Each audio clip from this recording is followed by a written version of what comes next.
دپارتامنت پلیس شهر الماتای قزاقستان از بازداشت سه جوان تاجیک با اتهام راهزنی خبر داد.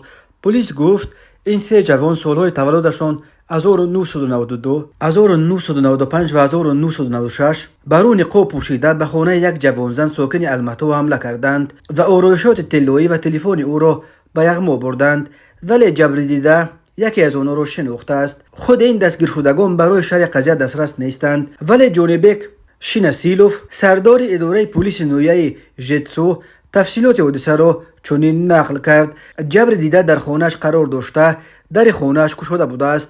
نزدیکی ساعت 10 صبح سه جوان در دست خلطه‌های ورزشی، در او نقاب و در سر کلاه وارد خانه شده، با تعدید زورآوری آرایشات طلایی و تلفن موبیلی تمغه آیفون 11 را کشیده گرفتند.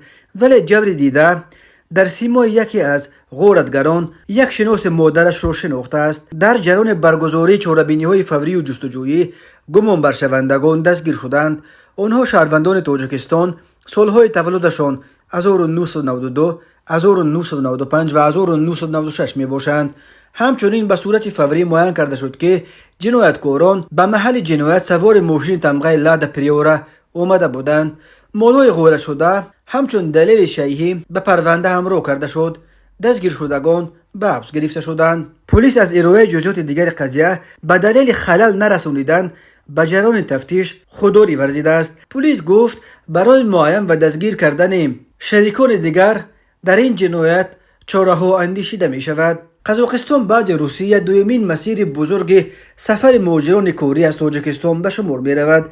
در این کشور ده‌ها هزار زاده تاجیکستان کار و زندگی می کنند، ولی درباره موردهای دست به جنایت زدن تاجیک‌ها در قزاقستان گزارش‌ها خیلی کمند.